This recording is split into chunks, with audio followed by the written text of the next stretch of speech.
UKLO 1 year masters. No IELTS required up to 5 years visa. High visa success rate.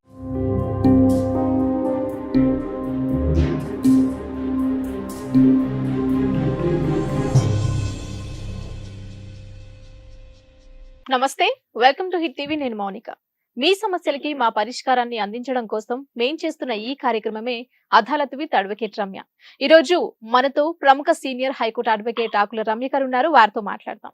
Madam నమస్తే. నమస్తే అండి. Madam ఇప్పట్లాగే ఒక caller తన సమస్యను మీతో షేర్ చేసుకోవడానికి కాల్లో ఉన్నారు. వారితో మాట్లాడదాం. హలో హలో అమ్మా, నమస్తే అమ్మా. నమస్కారం మేడం. మీ పేరండి? నా పేరు ఉజ్వల మేడం. ఉజ్వల, ఎక్కడి నుంచి మాట్లాడుతున్నారు? నేను ఇక్కడే హైదరాబాద్ అండి. ఓకే, రమ్య గారు ఉన్నారు. మీ సమస్య ఏంటో చెప్పండి. Madam good afternoon ma'am. Good afternoon Ujwala garu. ఏంటమ్మా మీ ప్రాబ్లం? మేడం నా పేరు ఉజ్వల మేడం. నాకు మ్యారేజ్ వచ్చేసి 2006 లో మ్యారేజ్ అయింది. అయితే 2006 నుంచి ఆల్మోస్ట్ 10 years వరకు కూడా మా లవ్ మ్యారేజ్. మా పేరెంట్స్ ఒప్పించి నేను పెళ్లి చేసుకున్నాను. కానీ మా హస్బెండ్ వాళ్ళ ఇంట్లో చెప్పలేదు అనమాట. ఓకే. అది వాళ్ళు ఎట్లా అంటే చెప్తా వాళ్ళ అన్న ఉన్నాడు, మా ఫ్యామిలీ కొంచెం డిఫరెంట్, చెప్తా అని పోస్ట్పోన్ చేస్తూ వచ్చారు. ఇప్పుడు 2006 ఉజ్వల గారు మీరు 2016 లో మ్యారేజ్ అయింది. అంతకు ముందు ఎప్పుడు పరిచయం, ఎలా పరిచయం? 2006 లో ఇంటి దగ్గర పరిచయం. 2004 లో మాకు పరిచయం అయింది. 2004 లో పరిచయం. 2005 వరకు కూడా ఫ్రెండ్స్ లాగా ఉండేవాళ్ళము. ఓకే. 2005 లో తను యూకే వెళ్ళారు. ఓకే. 2006 లో వచ్చి మ్యారేజ్ చేసుకున్నాడు. మా ఇంట్లో వాళ్ళ యూకే వెళ్ళిన వ్యక్తి ఇంట్లో పేరెంట్స్ నొప్పించుకోలేకపోయాడా లవ్ చేసిన అమ్మాయి కోసం? ఉజ్వల గారు కొంచెం పెద్దగా మాట్లాడతారా? మీ వాయిస్ చాలా చిన్నగా వినిపిస్తుంది. 2006 లో నేను మా పేరెంట్స్ కి ఇంకా నేను యూకే వెళ్తానంటే మా ఫాదర్ ఏమన్నారంటే, లేదు నేను అట్లా పంపించాను, కావాలంటే పెళ్లి చేసుకొని పంపిస్తాము అని చెప్పేసి అన్నాను. సరే అని చెప్పేసి ఇంకా ఏప్రిల్ లో వచ్చి నన్ను పెళ్లి చేసుకున్నాడు. మా ఇంట్లో వాళ్ళకి తెలిసి వచ్చి పెళ్లి చేసుకున్నాడు. వాళ్ళ ఇంట్లో వాళ్ళకి తెలియదు? వాళ్ళ ఇంట్లో వాళ్ళకి తెలియదమ్మా? వాళ్ళ ఇంట్లో వాళ్ళకి తెలియదు. దాని తర్వాత కూడా మళ్ళీ 2010 లో ఇంకా అతను పర్మనెంట్ గా ఇండియాకి వచ్చేసారు. 2006 లో మ్యారేజ్ చేసుకున్నాక మీరు యూకే వెళ్ళారా? వెళ్ళలేదు. నేను ట్రై చేశాను కానీ నాకు రాలేదు, వీసా రాలేదు. 7, 8, 9, 10 వరకు రాలేదు. 3 years మేము ట్రై చేసాము. అప్పుడు చాలా డబ్బులు ఖర్చు అయ్యాయి మా మదర్ వే. సో 2010 కి ఇంకా అతనే పర్మనెంట్ గా రిటర్న్ వచ్చేసాడు. పర్మనెంట్ గా వచ్చాడు. వాళ్ళ అన్న పెళ్ళి అని చెప్పేసి వచ్చేసాడు. ఓకే. ఆ అన్న పెళ్ళప్పుడు కూడా ఆ 4-5 years లో మీ దగ్గరికి రాలేదమ్మా అతను? ఆ 4-5 years మీ దగ్గర ఫిజికల్ రిలేషన్ గానీ? 4-5 years లో మధ్యలో మళ్ళీ వాళ్ళ ఇంట్లోకి తెలియకుండా ఒకసారి వచ్చి వెళ్ళారు. Okay okay. తర్వాత ఇంకా అక్కడ ఉన్నప్పుడు కూడా ఊకే ఫోన్ లో నన్ను టార్చర్ పెట్టేవాడు అనమాట. నువ్వు ఎవరితోనైనా మాట్లాడుతున్నావేమో అట్లా ఇట్లా అని చెప్పేసి నన్ను తెగ చేసేవాడు. 2010 లో పర్మనెంట్ గా వాళ్ళ అన్న పెళ్లి అని చెప్పేసి వచ్చాడు. అక్కడ ఏవేవైతే సేవింగ్ చేశాడో మొత్తం తీసుకొచ్చి వాళ్ళ ఇంట్లోకి ఇచ్చేసిండు. అప్పుడు కూడా నేను అన్నా, లేదు నువ్వు అట్లా ఇయ్యకు, మన లైఫ్ మనం చూసుకోవాలి, అట్లా ఇయ్యొద్దు అని కూడా చెప్పాను. వినలేదు, వాళ్ళ ఇంట్లోకి ఇచ్చేసిండు. సరే అని నేను కామ్ అయిపోయినా. అప్పుడు అక్కడ నుంచి వచ్చేటప్పుడు గోల్డ్ కూడా తీసుకొచ్చాడు. 20 తులాస్ తీసుకొస్తే నాకు ఒక 10 తులాస్ ఇచ్చాడు, వాళ్ళ పేరెంట్స్ ఒక 10 తులాస్ ఇచ్చాడు. అంత బానే ఉంది. తర్వాత మళ్ళీ వాళ్ళ ఇంట్లో ఫైనల్ గా అసలు ఒప్పుకోలేదు. నేను ఎంత ఫోర్స్ చేసినా కూడా చెప్పకపోయేసరికి ఇంకా నేను రివర్స్ అవ్వడం స్టార్ట్ చేశాను. ఇప్పుడు వాళ్ళ బ్రదర్ మ్యారేజ్ అయిపోయిన తర్వాత కొత్తగా మీ ఇద్దరు పెళ్లి సంబంధం లాగా మాట్లాడా? మాట్లాడితే అది వాళ్ళు ఒప్పుకోవట్లే. ఈ సంబంధం మనకెందుకురా, వద్దులే అంటుంటే అతను ఆల్రెడీ నేను 4-5 years బ్యాక్ అమ్మాయిని పెళ్లి చేసుకున్నాను లీగల్ గా అని కూడా వాళ్ళకి ఓపెన్ అప్ అవ్వట్లేదు అతను. చెప్పలేదు. ఓకే. అది ఇంకా తప్పక వాళ్ళు ఒప్పుకోవట్లేదు కాబట్టి నువ్వు అరెస్ట్ అయిపోయి నువ్వు చెప్పాల్సి వచ్చిందా? నేను అరెస్ట్ అయిపోయి నేను వాళ్ళ ఫాదర్ తో ఒకసారి మాట్లాడాను. ఏమన్నానంటే, జాబ్ లేదు, మేము పెళ్లి ఎట్లా చేస్తాము అబ్బాయికి అని చెప్పేసి వాళ్ళ ఫాదర్ అంటే, నేను మరి 40 years వచ్చినాక మీ చుట్టాలలో అడగరా, 40 ఏళ్ళు వచ్చిన కొడుకు పెళ్లి ఎలా చేస్తారని చెప్పేసి అడగరా అని నేను అన్నా ఫోన్ లోనే. అయితే అతనికి ఇంకా గ్రడ్జ్ అనేది నా మీద పెట్టేసుకున్నాడు. కోపం వచ్చింది ఈ పిల్ల నన్ను అసలు సంబంధం రాకుండానే ఈ పిల్ల ఎంత గట్టిగా మాట్లాడుతుంది, ఇలాంటి అమ్మాయి మాకు అవసరమా అని. ఇంకా నేను టోటల్ గా మా హస్బెండ్ కి రివర్స్ అయినా, లేదు నువ్వు చెప్తేనే అవుతుంది లేకపోతే లేదు అంటే సరే అని అప్పుడు కోల్కతాలో ఎరిక్సన్ లో జాబ్ వచ్చింది, వెళ్ళాడు కోల్కతాకి. ఇంకా అప్పుడు కూడా వాళ్ళు ఒప్పుకున్నట్టే ఒప్పుకొని ఇక్కడ నుంచి పంపించేసారు. మళ్ళీ అక్కడ పోగానే ఫోన్ తీసి ఏమన్నదంట వాళ్ళ మమ్మీ, లేదు మేము ఒప్పుకోము, మీ ఇష్టం ఉంటే నువ్వు చేసుకో అని చెప్పేసి అన్నది. సరే అని చెప్పేసి అఫీషియల్ గా అందరికి వాళ్ళ చుట్టాలకు తెలిసేటట్టు 2016 లో మళ్ళీ పెళ్లి, లైక్ జస్ట్ ఇంకా ఏదో ఫార్మాలిటీకి పెళ్లి చేసుకొని డిన్నర్ చేసుకున్నాం. ఇంకా అప్పటి నుంచి కలిసే ఉంటున్నాము. కలిసే ఉన్నా కూడా ఫైనాన్షియల్ గా అనేది స్టిక్ గా అనేది ఏం లేదు. బిజినెస్ పెట్టాము, బిజినెస్ లో లాస్ వచ్చింది. ఫస్ట్ ఒక బిజినెస్ పెట్టాము రికవరీది. కాదమ్మా, ఇప్పుడు మీ మ్యారేజ్ ఎప్పుడైంది? 2006 లో అయింది. అది మీ ఫస్ట్ ది. Second parents 2016. 10 ఏళ్ల తర్వాత ఇంట్లో వాళ్ళు మళ్ళీ పెళ్లి చేశారు. వాళ్ళ ఇంట్లో వాళ్ళు ఒప్పుకున్నారా? అంటే ఇంకా ఇష్టం లేనట్టు ఒప్పుకున్నారు. డౌరీ ఏమైనా డిమాండ్ చేశారమ్మా? డౌరీ ఇండైరెక్ట్ అంటే వాళ్ళేం డిమాండ్ చేయలేదు, కానీ మా హస్బెండ్ నన్ను ఎమోషనల్ గా బ్లాక్ మెయిల్ చేస్తాడు అనమాట. అంటే ఇంకా నా అంతా నేను తీసి ఇచ్చేసేయాలి ఏదున్నా. కాదమ్మా, 2004 లో పరిచయం, 6 వరకు ఏదో అలా నడిపించారు. ఆ అబ్బాయి 2006 లో యూకే వెళ్ళిపోవాల్సిన పరిస్థితి వల్ల 2005 లో యూకే వెళ్ళాడు. వచ్చి బతనాడి ఏదో పెళ్లి చేసుకున్నాడు. నువ్వు కూడా యూకే వెళ్దాం అనుకున్నావు. 10 వరకు యూకే వెళ్ళలేదు. మధ్యలో ఒకసారి వచ్చాడు, ఫిజికల్ రిలేషన్ ఉంది. 2010 లో అతను పర్మనెంట్ గా వాళ్ళ అన్నయ్య మ్యారేజ్ కాబట్టి వచ్చాడు, ఇక్కడే ఉండిపోయాడు. మీరు ఒక సంబంధం లాగా ఎంటర్ అయితే ఆ సంబంధం ఫైనలైజ్ అయ్యి నిన్ను పెళ్లి చేసుకోవడానికి 2016 వరకు పట్టిందా? అవును. 6 ఏళ్ళు వెయిట్ చేశారా మీరు? అవును. ఈ 6 ఏళ్లలో అబ్బాయి ఇంటికి రావడం, ఫిజికల్ రిలేషన్ ఇవి ఉన్నాయా? అన్ని అయ్యేవి. ఇవి కామన్ గా నడిచేవి. వాళ్ళ ఇంట్లో వాళ్ళకి తెలియటం మాత్రం 2016 లో వాళ్ళు ఏదో ఫ్రెష్ గా ఒప్పుకొని ఓ 10 ఏళ్ల తర్వాత మీకు మళ్ళీ పెళ్లి చేశారట్టు. అవును. ఈ విషయం తెలుసా వాళ్ళకి? మీకు ఆల్రెడీ 2006 లో పెళ్లి అయింది మీ అమ్మా నాన్న అనుమతితో అని? తెలీదు. మీరు కూడా చెప్పలేదు? బరస్ట్ అయిపోయి చెప్దాం అనుకున్నావు, చెప్పలేదా? చెప్పలేదు. ఎందుకు అంటే 2010 లో ఎప్పుడైతే వచ్చిరో వాళ్ళ అన్న పెళ్లి అప్పుడు అన్ఎక్స్పెక్టెడ్ గా నేను కన్సీవ్ కూడా అయ్యాను. ఇంకా అతనికి ఇష్టం లేదని చెప్పేసి ఇంకా తీర్పిచ్చేశారు. నేను అప్పుడు కూడా మా మదర్ తోని మా మదర్ ఏంటంటే తను వాళ్ళ సన్ లాగానే ట్రీట్ చేశాను. నాకంటే ఎక్కువ ఆయనకి ఇంపార్టెన్స్ ఇచ్చేది అనమాట. అయితే ఇక ఆయనకి ఇష్టం లేనిది వద్దు వద్దు వద్దు అని చెప్పేసి తీపిచ్చేసినాం. నాకు ఇష్టం లేకపోయినా కూడా నేను అబార్షన్ చేయించుకున్నా టాబ్లెట్స్ వేసుకొని. అప్పటి నుంచి అయినా కూడా నా లైఫ్, నా జాబ్ నేననేదే, ఐ మీన్ నేను సంపాదించుకొని నేను చేసుకునేదాన్ని. I use to never depend on anyone. మా పేరెంట్స్ కూడా నేను బర్డన్ అవ్వలేదు. ఎందుకంటే వాళ్ళు కూడా నన్ను కష్టపడి పెంచారు. నాకు కావాల్సింది నాకు ఇచ్చారు. సో 2016 లో మ్యారేజ్ అయినాక మీ ఇద్దరు కలిసి ఉన్నారా? కలిసే ఉన్నాం అప్పటి నుంచి. ప్రెగ్నెన్సీ గానీ పిల్లలు గానీ ఏమన్నా ఉన్నారా మీకు? అప్పుడు కూడా 4 years వరకు పిల్లలు లేరు. 2021 లో పాప పుట్టింది. మళ్ళీ 2 months కింద ఇంకొక పాప పుట్టింది. ఓకే, మీ లైఫ్ స్టార్ట్ అయింది లాక్ డౌన్ లో. 2021 లాక్ డౌన్ టైంలో ఒక పాప పుట్టింది. మళ్ళీ కంటిన్యూ అయినాక ఇప్పుడు రీసెంట్ గా ఇంకో పాప. ఓకే అమ్మా. అప్పుడు ఆ గ్యాప్ లో కూడా నన్ను టార్చర్ పెట్టేవాడు. ఏమని అంటే లైక్ నీకే ఏదో ప్రాబ్లం ఉంది అందుకే పిల్లలు అవ్వట్లేదు అట్లా ఇట్లా అని చెప్పేసి. ఏది 2016 నుంచి 20 లోపు? 20 వరకు.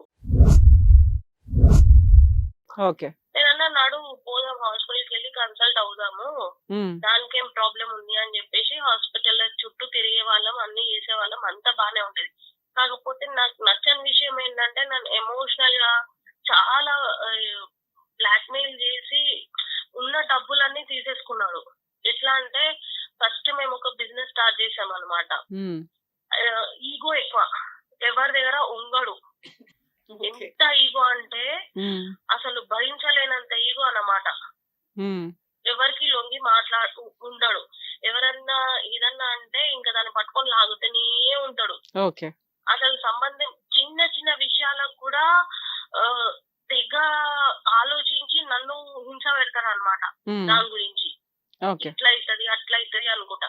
నేను ప్రతి చిన్నదానికి అట్లా భూతద్దంలో చూస్తే ఇంకా మనం ఈ లైఫ్ లో బతకలేము, ఇట్లాంటి జనరేషన్ లో ఇట్లాంటి వరల్డ్ లో అన్ని లైఫ్ తీసుకోవాలా, అవన్నీ పట్టించుకోవద్దు అని చెప్పేసి అన్నా. 4 years మేము ఒక బిజినెస్ ఏదంటే రికవరీ బిజినెస్ అన్నమాట, అది పెట్టాము. అందులో పార్ట్నర్స్ తో పెట్టాము. 3 years బానే ఉంది. కరోనా టైంలో ఒక పార్ట్నర్ ఏం చేసిండు, వాళ్ళ వైఫ్ ని తీసుకొని వచ్చిండు. వాళ్ళ ఇంట్లో వాళ్ళ వైఫ్ కి అత్తకి కొట్లాటలు అవుతున్నాయి అని చెప్పేసి ఒక 1-2 months అట్లా వస్తుందన్న అంటే ఓకే అని అన్న.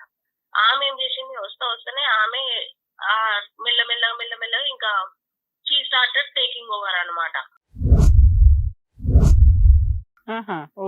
అట్లా ఈయన మళ్ళా అందులో నుంచి తప్పుకునేసరికి లాస్ అయింది ఎవరు, మేమే లాస్ అయినా. కరోనా టైంలో నా జ్యువెలరీ మొత్తం పెట్టి సాలరీస్ అని చెప్పేసి ఇచ్చాం. ఏం బిజినెస్ పెట్టారమ్మా? Recovery business. ఏం recovery? Bajaj money recovery, loans recovery agency కింద వాళ్ళ దగ్గర నుంచి మీరు కాంట్రాక్ట్ తీసుకొని రికవరీ చేసి వాళ్ళకి పేమెంట్ ఇస్తూ ఉంటారు, మీరు కమిషన్ తీసుకుంటారు. ఓకే అమ్మా. ఆ బిజినెస్ పెట్టాము, బాగానే నడిచేది. SBIది కూడా మాకు వచ్చింది, bank the every month amount అంతా బాగానే వచ్చేది. ఎప్పుడైతే ఈమె ఎంటర్ అయిందో ఇంకా ఆమె హ్యాండ్ ఓవర్ చేసుకునేసరికి ఇంకా పార్ట్నర్స్ మధ్యలో ఇష్యూస్ వచ్చాయి. ఇష్యూస్ వచ్చేసరికి ఇంకినా పక్కకి వెళ్ళిపోయాడు. అప్పుడే నేను ప్రెగ్నెంట్. ఆ ప్రెగ్నెంట్ టైంలోనే, లాక్డౌన్ టైంలోనే ఇంకా సాలరీస్ ఇవ్వాలా, అప్పుడు సాలరీస్ ఇవ్వకపోతే ఎంప్లాయీస్ వదిలేస్తారు అని చెప్తే నా గోల్డ్ మొత్తం పెట్టాను. ఆల్మోస్ట్ ఒక 15 తులాస్, 15 తులాస్ గోల్డ్ పెట్టేసి ఇచ్చాను.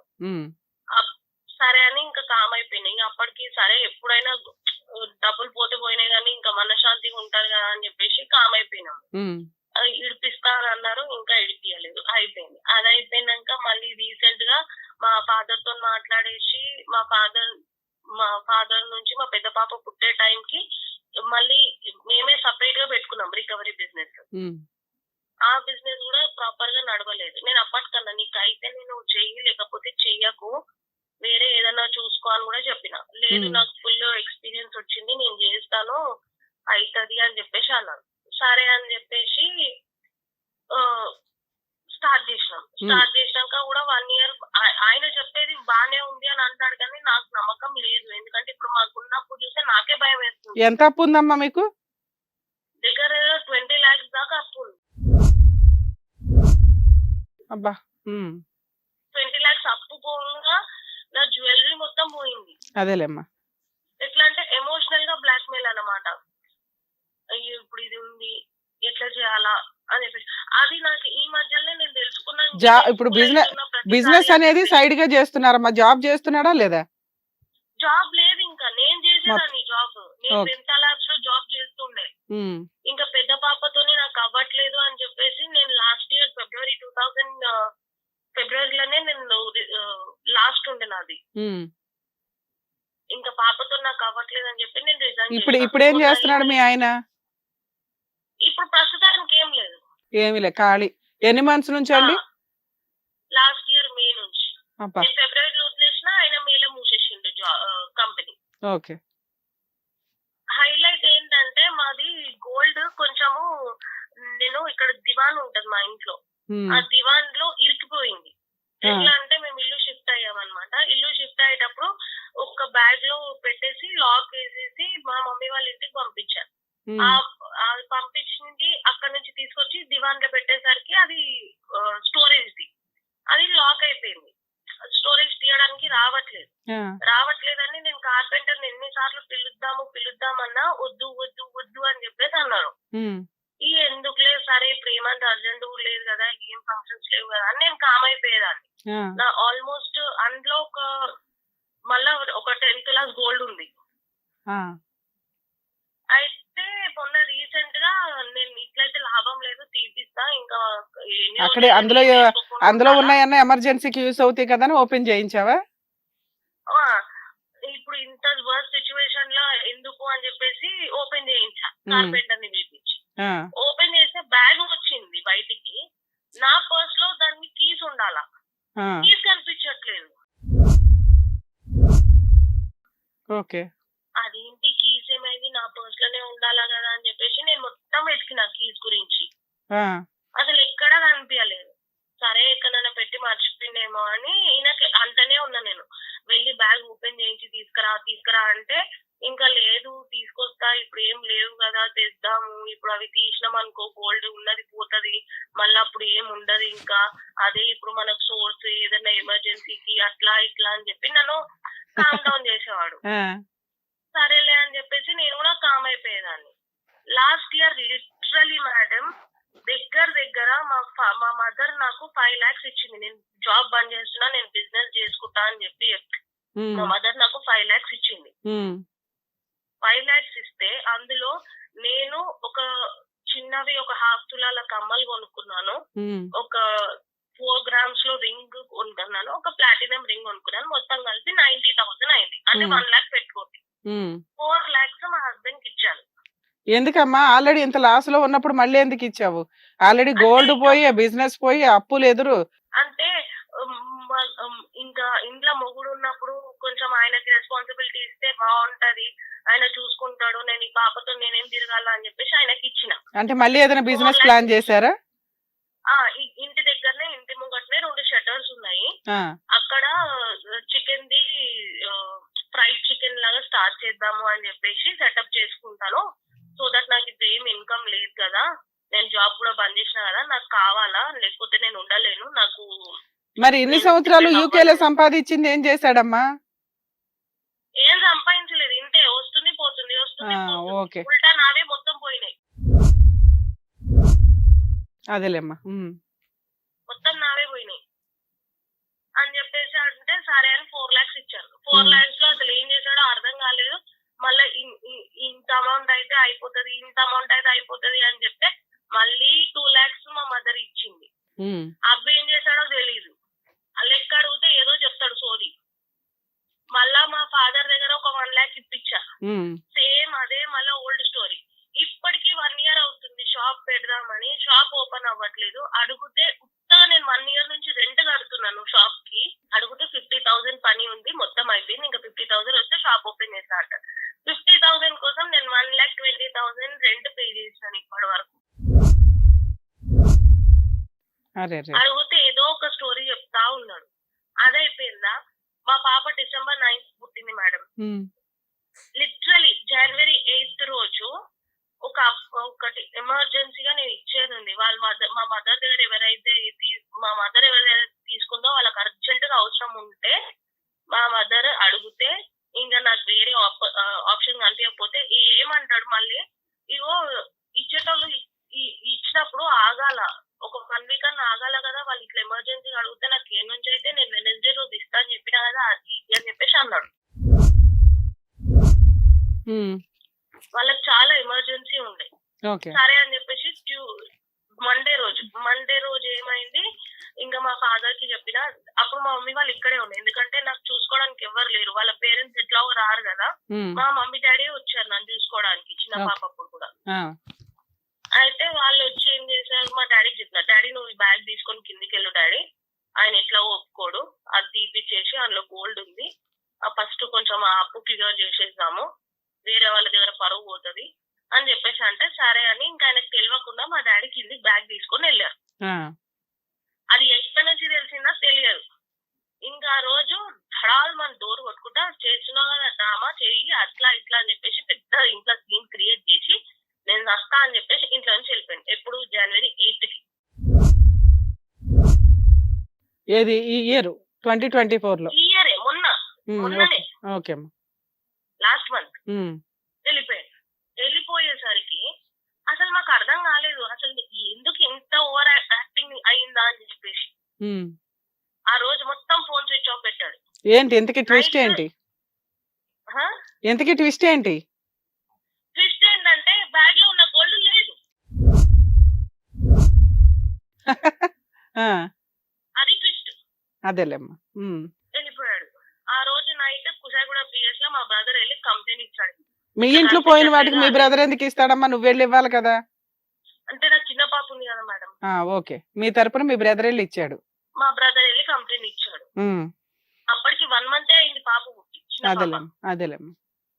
మా బ్రదర్ వెళ్ళి కంప్లైంట్ ఇచ్చాడు. ఇంకా వాళ్ళ ఇంటికి వచ్చి ఎంక్వైరీ చేసి, నీ గోల్డ్ నువ్వు ఇస్తా అన్నప్పుడు ఆయనకేందమ్మా ప్రాబ్లమ్, చూస్తే ఆయన అప్పే కదా నువ్వు తీరుస్తా అన్నది, ఆయనకేందంటే ఏమో సార్ ఇదే గొడవ అయింది వెళ్ళిపోయిండు అని చెప్పేసి అన్న.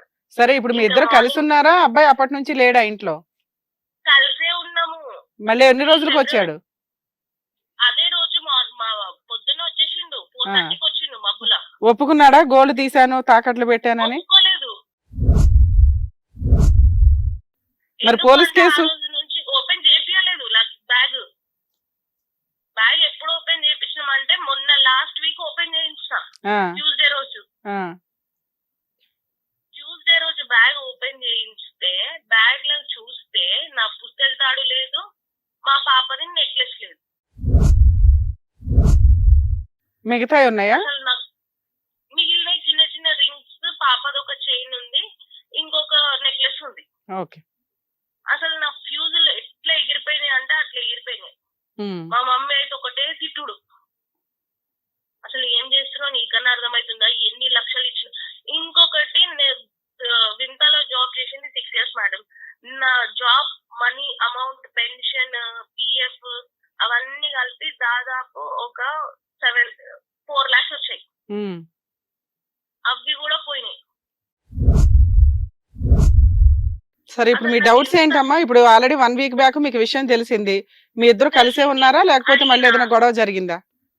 గొడవ అయింది. అడిగితే ఏమంటాడు, నేను తీయలేదు, నువ్వే తీసినావేమో ఎవరికి తెలుసా అని అంటున్నాడు. అసలు ఇప్పుడు అది ఎట్లా చేయాలా, ఏం చేయాలా? ఎందుకంటే నాకు కలిసి ఉండడం నాకు అస్సలు నచ్చట్లేదు. ఓకే. నాకు కేవలం పిల్లల వల్ల నేను కామ్ అయిపోవాల్సి వస్తుంది. మా మమ్మీ వాళ్ళు ఏమో ఇక పిల్లల ముఖం చూసి కామ్ ఉండు అడగకంటే, నేనన్నా నేను ఎందుకు అడగకుండా ఉంటాను, నేను తీయనప్పుడు నేను ఎందుకు ఒప్పుకోవాలా నేను తీసినా అని. అవును. అది నాకు అసలు రీజనే కాదు. ఎందుకంటే అంతకు ముందు కూడా ఒక బ్లాక్ బీజ్ ఉండే మేడం, చిన్నది. ఉమ్, అప్పుడప్పుడే కొనుక్కున్నా, అమౌంట్ వచ్చింది, బోనస్ వచ్చింది అని చెప్పేసి బ్లాక్ బీజ్ కొనుక్కున్నా ఉమ్, ఆస్తులాగా. ఓకే. అది ఇంట్లో పెట్టా. తిరుపతికి వెళ్తున్నా అని సరే చెప్పేసి ఇప్పుడు ఇదంతా ఏంటంటే ఫైనాన్షియల్ గా నువ్వు ఇష్టపడి అతన్ని పెళ్లి చేసుకున్నా, ఏ రోజు నీకు ₹1 పెట్టింది లేదు, ఏదో ఒక ₹20 నీ దగ్గర నుంచి ఖర్చులు పెట్టించాడు, నీ గోల్డ్ వాడాడు. మానసికంగా, శారీరకంగా, ఫైనాన్షియల్ గా నీకైతే ఒక రకంగా అతనితో కంటిన్యూ అవడం అనేది లాస్ కిందే లెక్క. పోనీ దానికి తోడు ప్రశాంతత కూడా లేదు. అయినా మీ ఇంట్లో వాళ్ళు ఏమంటున్నారంటే, 2 పిల్లలు ఉన్నారు, సొసైటీ పెళ్లి చేసుకున్నావు, ఇక తప్పదమ్మా సర్దుకో అమ్మా అంటున్నారు. మీరు మమ్మల్ని ఏం అడగాలనుకుంటున్నారు? మీ డౌట్స్ ఏంటి? ఇప్పుడు నేను అది రికవరీ ఎలా చేసుకోవాలి ఆ అమౌంట్? ఎందుకంటే నేను అతనితో ఉండడం నా వల్ల కాదు. నేను ఓకే. ఎంత హర్ట్ అవుతున్నా అన్నది నాకు తెలుసు. ఓకే అమ్మా. ఇంకా ఇప్పుడు అది ఎక్కడ నేను రికవరీ చేసుకుంటే, ఆయన మీద ఏం చేస్తే నాకు ఇవ్వను పైసలు. ఇంకా నాకు మెయిన్ అది కావాలి. ఓకే అమ్మా. కాసేపు నా పిల్లలకు సెక్యూరిటీ కావాలా. ఉజ్వల గారు కాసేపు లైన్ లో ఉండండి, మళ్ళీ మాట్లాడతాను నీతో. మౌనిక గారు, కేసు మనం అబ్జర్వ్ చేస్తే క్లియర్ గా అర్థమవుతుంది. ఒక అబ్బాయిని ఇష్టపడి పాపం పెళ్లి చేసుకున్న అమ్మాయి. అది ఎంతవరకు అంటే 2006లో ఒక మ్యారేజ్ అయింది ఆవిడకి అతనితోనే. అతను వెళ్ళాడు, మేబీ అప్పుడు వీసా ప్రొసీడింగ్స్ కానీ చాలా లాస్ అయింది ఫైనాన్షియల్గా. వాళ్ళ పేరెంట్స్ దాచిన డబ్బులు కానీ ఏవో ఖర్చు పెట్టారు, ఎందుకంటే అల్లుడు కూతురు ఒకే చోట ఉంటారు కదా అని. ఆ 6 yearsలో అతను 2006 నుంచి 10 ఆ 4 yearsలో ఏ రోజు వాళ్ళ అమ్మా నాన్నకి ఎంత పాయింట్ కూడా లీక్ అవ్వలేదు, ఇతనికి మ్యారేజ్ అయిపోయింది ఆల్రెడీ అని. తర్వాత మధ్యలో ఒకసారి అతనే వచ్చాడు, అతనే ఫిజికల్గా కమిట్ అయ్యాడు, వెళ్ళాడు. అంటే ఒక అమ్మాయి ఎంతగా నమ్మిందంటే అతన్ని, అతను నాకు ఏం చేసుకుంటుందో చేసుకోండి అంటే కూడా ఈవిడేమీ చేయలేదు, అంత నమ్మింది. అతను ఏదో నడిపించుకుంటూ వచ్చాడు. అంటే ఒకవేళ లీగల్గా ప్రొసీడ్ అయితే ఈ అమ్మాయి కేసులేసి మా అన్న మ్యారేజ్కి డ్యామేజ్ అవుతుందేమో, మా ఇంట్లో వాళ్ళ ముందు పరువు పోతుందేమో అని కంటిన్యూ అవుతూ వచ్చినట్లే కనిపిస్తుంది ఒక రకంగా. సరే, నెక్స్ట్ 2010లో వచ్చాడు. వచ్చిన దగ్గర నుంచి అతను అక్కడి నుంచి తీసుకొచ్చింది అన్నా కానీ కొంత సేఫ్ చేసుకొని ఇక్కడ ఏం బిజినెస్ పెట్టాలి, ఇక్కడ ఫర్దర్గా ఎట్లా కంటిన్యూ అవ్వాలని ఆలోచించాలి. తీసుకొచ్చిందంట వాళ్ళ పేరెంట్స్కి ఇచ్చాడు. ఏదో పాపం నిజాయితీగా ఒప్పుకుంది. గోల్డ్ ఇద్దరికి తీసుకొచ్చాడండి, చెరో 10 tulas అని. ఉన్నంతలో అవి ఉన్నాయి. అవన్నీ ఏమన్నా మిగిలినయా? ఫర్దర్ బిజినెస్లకి అవి కూడా పోయాయి. తర్వాత 2010 నుంచి 16 వరకు వాళ్ళ ఇంట్లో పేరెంట్స్ని ఒప్పించలేదు అతను. యాక్చువల్గా ఒకసారి అడుగుతారు, 2 సార్లు అడుగుతారు, ఓ 10 సార్లు అడుగుతారు. 1 year కన్నా అమ్మా నాకు ఆల్రెడీ పెళ్ళయిందమ్మా అని చిన్నగా హింట్ ఇవ్వాలి. ఆ అమ్మాయితోటే మ్యారేజ్ అయింది. నేను ఆల్రెడీ కాపురం చేస్తున్నాను. మీతో గౌరవంగా జనాల ముందు పరువు పోకూడదని చెప్పి అన్న మ్యారేజ్ వరకు ఆగాను. మీరేంటి ఇంత తొక్కులో రూల్స్ మాట్లాడుతున్నారు. ఆ అమ్మాయి కేసులేస్తే అందరం జైలుకెళ్ళాలా? ఒప్పుకోండి అని ఓ 6 మంత్స్‌కో, 1 ఇయర్‌కో అతను రివీల్ చేయాలి. ఈ అమ్మాయి రివీల్ చేయకూడదు. ఎందుకంటే ఆ సీక్రెట్‌ని ఈవిడ రివీల్ చేసిందంటే అదొక విలనిజం లాగా చూపిస్తాడు. అవును. ఎందుకంటే ఒక రకమైన మేల్ ఇగోతో ఉన్న వ్యక్తి, విపరీతమైన మేల్ ఇగోతో. ఈ సిట్యుయేషన్ ఉన్నప్పుడు ఆ అమ్మాయికి అంత ఆప్షన్ లేదు. ఇతనేం చెప్తే నడవడం. లేతే పో అవతలకంటే మళ్ళీ ఎక్కడెళ్ళిపోమంటాడో అన్న ఉద్దేశంతో మాక్సిమం సర్దుకుంటూ వచ్చినట్టే లెక్క. సో, అక్కడికి పేరెంట్స్‌కి చెప్పుకొని ఆయన ఒప్పించుకొని బయట వ్యక్తులకి తెలియకుండా ఫ్రెష్‌గా మ్యారేజ్ అవుతున్నట్టు కవరప్ చేయాలి. ఎందుకు ఇంత కవరప్? సొసైటీ కోసమేగా. ఆళ్ళ అన్నయ్యకి డ్యామేజ్ అవ్వకుండా ఉండడం కోసంగా. సో, పేరెంట్స్ ఇద్దరికీ తెలిస్తే చాలు. వాళ్ళని ఒప్పించుకొని చేసుకోవాల్సిన బాధ్యత అతనిది. అలా ఒప్పించడానికి అతనికి 6 ఏళ్ళు పట్టింది. అలా చెప్పి ఒప్పించాడో, చెప్పించకుండానే ఒప్పించాడో, ఫైనల్‌గా ఈ అమ్మాయినే చేసుకుంటాను అని అనటం వల్ల వేరే ఆప్షన్ లేక ఆ పేరెంట్స్ బలవంతంగా ఈ అమ్మాయితో మ్యారేజ్ అయితే చేసినట్లు. వాళ్ళకి ఇష్టమైతే లేదు. ఎందుకంటే ఈలోపే ఆ అమ్మాయి కొంత షార్ప్‌గానే మాట్లాడుకుంటూ వచ్చింది కాబట్టి. ఇక అతని విషయానికొస్తే అతను ఏదైతే జాబ్ చేసుకున్నాడో అది కొంతకాలమే చేశాడు. ఇతన్ని నమ్మి కొంత అమౌంట్ పెట్టి ఏదో బిజినెస్ పెడితే ఆ బిజినెస్ లాస్ అయ్యింది. ఆ లాస్ అయిన బిజినెస్ లాసు వీళ్ళ పేరెంట్స్‌దే. ఈ అమ్మాయి సంపాదించిన ఆ రూపాయి, రూ. 2 అవును. అయిపోయాయి. గోల్డ్ అయిపోయాయి. దాంట్లో ఈ 2020 నుంచి 24 లోపు ఇద్దరు పిల్లల్ని కనేసింది. అసల ఏదో ఒక పాపో అట్లా ఉండుంటే పోనీ కవర్ అయ్యేది. స్టార్టింగ్ నుంచి కొంచెం తేడాగా ఉన్న మ్యారిటల్ రిలేషను, ఇటువంటి యాటిట్యూడ్ ఉన్న అబ్బాయితోటి నేను ఎంతవరకు సర్దుకోగలను అని ఆలోచించాలి. ఒకసారి సర్దుకున్నాము అంటే ఇంక సర్దుకోవడానికే ప్రిపేర్ అవ్వాలి. పెళ్లయింది, ఇద్దరు పిల్లలు. వాళ్ళ పేరెంట్స్ ఏదైతే చెప్తున్నారో అది కరెక్ట్. అది ఎవరికి? ఒక జనరేషన్ వాళ్ళకి. తను మాట్లాడుతున్న విధానంలో ఎప్పుడైతే "నువ్వు కలిసుండాలమ్మా" అన్నప్పుడు తను లోపల లోపల గుండెలు పగిలేలాగా ఫీల్ అవుతూ మాట్లాడుతుంది. అంటే తనకసలు నచ్చట్ల. అతనితో ఉండడం అనేది సైకలాజికల్‌గా తను మనం ప్రెజర్ చేసి "నువ్వు ఖచ్చితంగా అతనితో ఉండాల్సిందే మనకి తప్ప వేరే కర్మ లేదు" అంటే ఒక వ్యక్తి యొక్క ఎనర్జీ డ్యామేజ్ అవుతది. ఏం ఎనర్జీ? మేబీ ఈ అమ్మాయి విడిగా ఉంటే తను జాబ్ చేసుకుంటూ ఆ 30,000 50,000 1,00,000 తను సంపాదించుకోగలదు. ఇప్పుడు అతనితోనే ఉండడం వల్ల డిప్రెషన్ తోటి ఏమీ జేయదు. అదే వంట, అదే ఇల్లు, అదే ఊడుపుడు, అదే పిల్లలిద్దరిని జూసుకోవడం. అంటే ఒక వ్యక్తి యొక్క ఎనర్జీని మనం డౌన్ చేసుకుంటూ వెళ్తున్నట్టు లెక్క. సొసైటీకి యూజ్ అవ్వాల్సిన టాలెంట్, నాలెడ్జ్. 2 అతనితో ఉండడం అమ్మాయికి సైకలాజికల్‌గా ఇదుంది కాబట్టి అది డిప్రెషన్‌లోకి తీసుకెళ్తూ ఉంటది. ఇక నా లైఫ్ ఇంతే. నా ఫ్రెండ్స్ బాగున్నారు, మిగతా వాళ్ళు సంపాదిస్తున్నారు, అందరూ బాగున్నారు. నేను మాత్రం ఇదే కూరుకుపోయి ఉన్నాను. ఇతని డామినేషన్‌లో. ఇతను ఎక్కడా కూడా ఒక భార్య అని పక్కన ఒక సీటేసి సపోర్ట్ ఇవ్వట్లేదు. "ఏహే! నీకేం తెలీదు. నువ్వు పక్కకు పో. నీకేం ఇదే మాట్లాడుతున్నాడు. సో, ఈ విధానం ఎట్లా ఉంటదంటే, తన దగ్గర టాలెంట్ ఉండి కూడా అది ఆరిపోతూ ఉంటదనమాట. ఇక ఈ సీను అమ్మాయిని డిప్రెషన్‌లోకి తీసుకువెళ్తది. ఎంతకాలం ఈవిడ ఒక చేత్తో ఇవ్వాల్సింది పోయి పేరెంట్స్ దగ్గర నుంచి తీసుకోవడం అంటే, ఒక సంపాదించే అమ్మాయికి కాస్త ఇన్సల్ట్ కింద లెక్క. ఇవి అన్నీ ఎందుకు భరిస్తుందంటే ఇద్దరు పిల్లల కోసం. అవును. ఈ పిల్లల కోసం భరిస్తున్నప్పుడన్నా ఈవిడ వాల్యూ తెలుసుకొని అతను తిని కోసం ఏమి చేయాలి? సంపాదించకపోయినా పర్వాలేదండి. భర్త వైఫ్‌కి కాస్త ఇంపార్టెన్స్ ఇస్తే ఆ అమ్మాయితో ఒక 10 నిమిషాలు మాట్లాడి తన కష్ట సుఖాలు ఎలా చేద్దాం ఏంటి అన్నప్పుడు ఎంత లాస్ అయినా పచ్చడి మెతుకులు తినటానికి కూడా రెడీ అవుతది. నువ్వు బిర్యానీ తెస్తానని చెప్పి రోజు గుచ్చిచ్చి ఇన్సల్ట్ చేస్తూ, బిర్యానీ తెచ్చే అమ్మాయిని కూడా నువ్వు ఇన్సల్ట్ చేస్తూ ఉంటే అమ్మాయికి ఏమి చెయ్యాలి అనిపించదు. డిప్రెషన్ "నువ్వు వద్దురా బాబు నాకు" అనే ఒక సీన్ వస్తది. ఆ సీన్ మనం ప్రొవైడ్ చేయలేకపోతే సూసైడ్‌ల దాకా వెళ్తాయి ఇవి. ఇవి ఇప్పుడు ఈవిడ మీద ఆధారపడి ఇద్దరు పిల్లలున్నారు. ఈ అమ్మాయి పర్ఫెక్ట్‌గా ఉండాల్సిన అవసరం చాలా ఉంది. ఇక ఇతనితో కలిసి ఉంటదా? వద్దా? అంటే నేనైతే కలిసి ఉండమనే చెప్తా. ఇంత ఎక్స్‌ప్లనేషన్ ఇచ్చి ఇప్పుడు ఎలా కలిసి ఉండమంటారండి అని మీరనొచ్చు. పేరెంట్స్ సపోర్ట్ చెయ్యట్ల లీగల్ ప్రాసెస్‌లో. పేరెంట్స్ సపోర్ట్ చేస్తే తిను ఓన్ డెసిషన్ తీసుకోవడానికి అవకాశం ఉంది. 2 అంతకు ముందు వరకు తనొక్కతే పిల్లల్ని చూసుకోవడంలో గాని. ఇప్పుడు ఇద్దరు పిల్లలున్నారు. తను డబుల్ పనవుతది.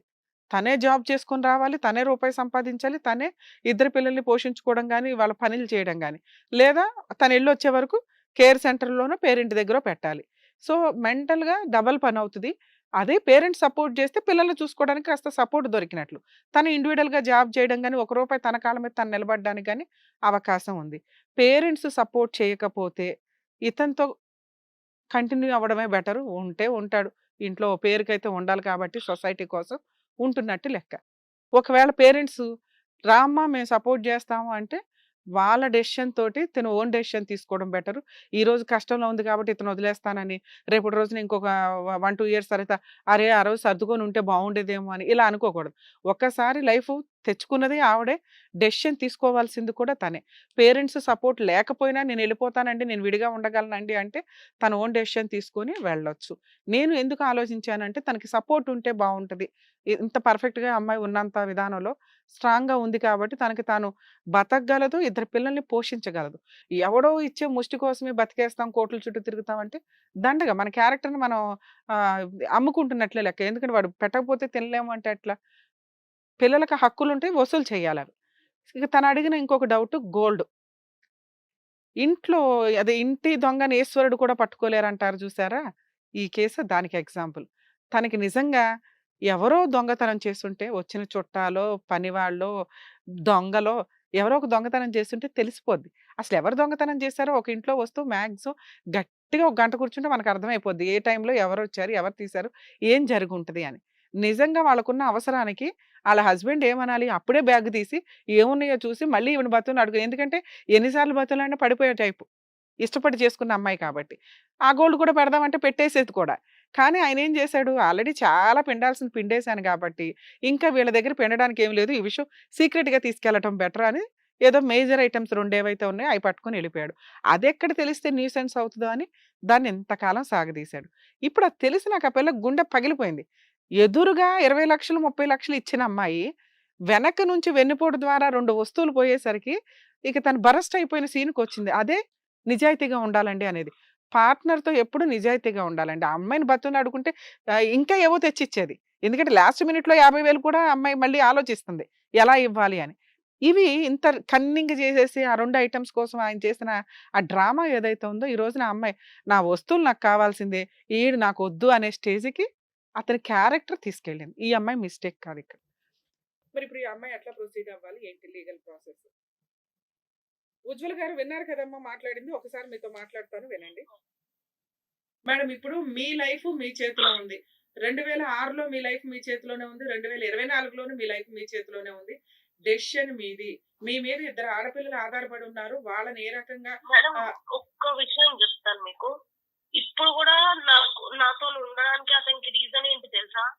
మా పేరెంట్స్ మా పిల్లల పేరు మీద మా డాడీ ఎప్పుడో చెప్పాడు. మాకు 2 ఇండ్లు ఉన్నాయన్నమాట. 2 హౌసెస్ ఉన్నాయి.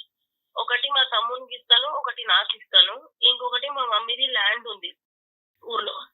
ఆ ల్యాండ్ లో కూడా మా పిల్లలిద్దరికి ప్లాట్స్ ఇస్తాను అని చెప్పేసి అన్నది. ఇప్పుడు కూడా తను నాతో ఉండడానికి రీజన్ అదేనేమో అని నాకు అనిపిస్తుంది. ఒక్క నిమిషం నాన్న.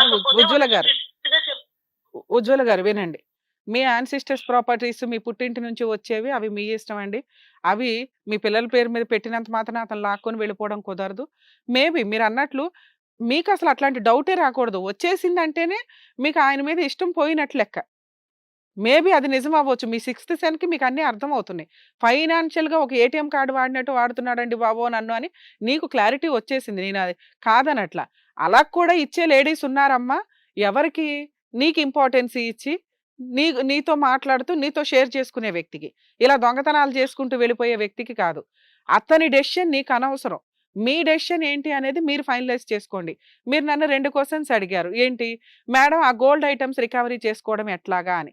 మీరు 498 కేసో, డొమెస్టిక్ వైలెన్స్ కేసో, మెయింటెనెన్స్ కేసులో వేసినప్పుడు అదొక ఎలిగేషన్‌గా పనికొస్తది. ఆ పాయింట్ మీద దొంగతనం చేశారని ఒక సెక్షన్ క్రియేట్ చేయగలరు తప్ప రికవరీ అనేది జరగదండి. ఎప్పుడు జరుగుతది అంటే అతనికి సంబంధించి, ఎందుకంటే ఇతను మీ ఇంట్లో వ్యక్తి. భార్యాభర్తలకి సంబంధించిన విషయాల్లో దొంగతనాల కింద క్రియేట్ చేయడం కుదరదు. అదొక ఎలిగేషన్ కింద పనికొస్తది తప్ప. మీరు కానీ అది మీకు చాలా స్ట్రాంగ్ పాయింటు. మీరు ఈ పాయింట్ వాడుకుంటేనే అతనికి పనిష్మెంట్ పడడానికి అవకాశం ఉంది. సో, ఇప్పుడు మీరు మాట్లాడుతున్న విధానంలో అతను ఆ గోల్డ్ తీసుకెళ్ళి ఎవరికైనా అమ్మేసి ఉంటే ప్రైవేట్‌గా మీకు దొరకదు. ఒకవేళ ఎక్కడైనా తాకట్టు పెట్టుంటే ఆ యాక్చువల్‌గా మనం తాకట్లు పెట్టినప్పుడు మన ఫోన్ నంబర్స్ ఇవి కూడా రిజిస్టర్ చేస్తూ ఉంటామండి.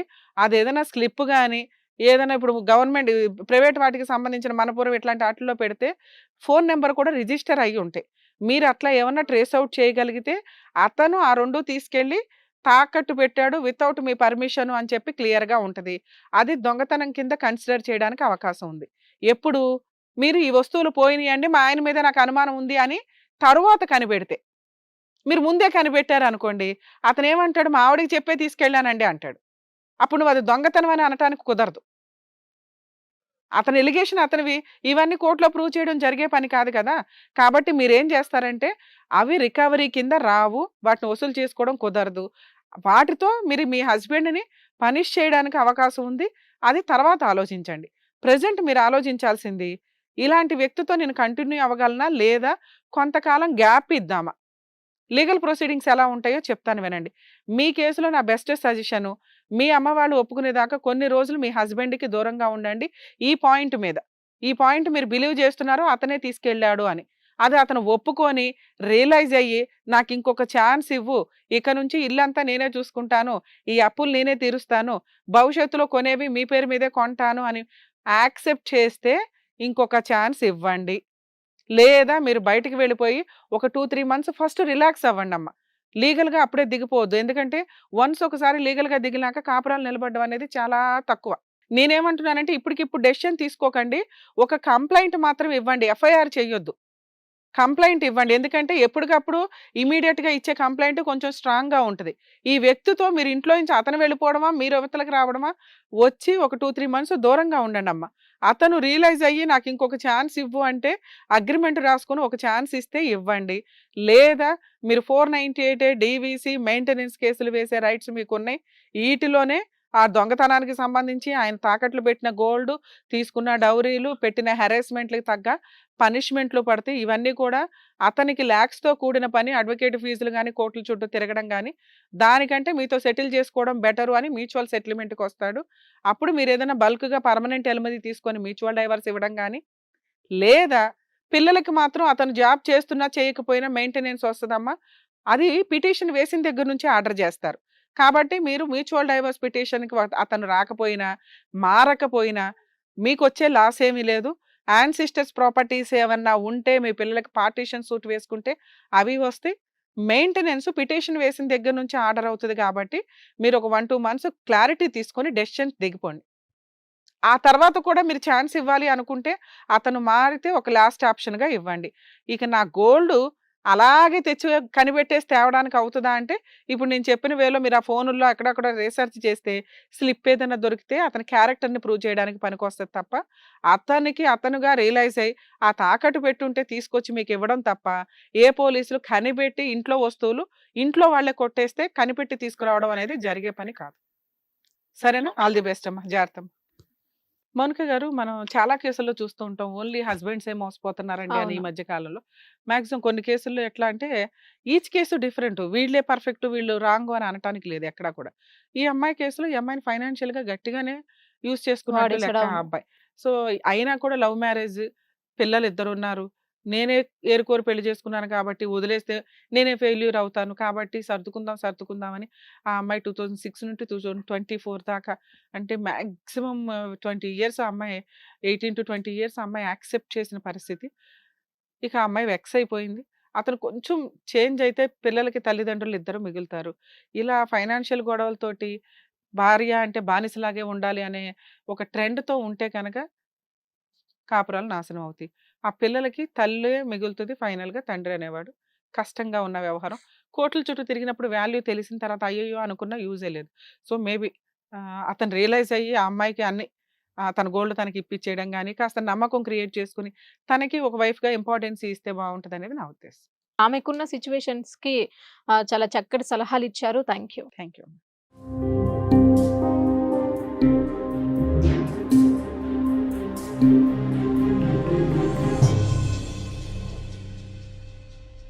హిట్ టీవీ యాప్ ని డౌన్లోడ్ చేసుకోండి. ఇందులో short news, live news, entertainment movies అన్ని అవైలబుల్ గా ఉన్నాయి. Please download hit TV app.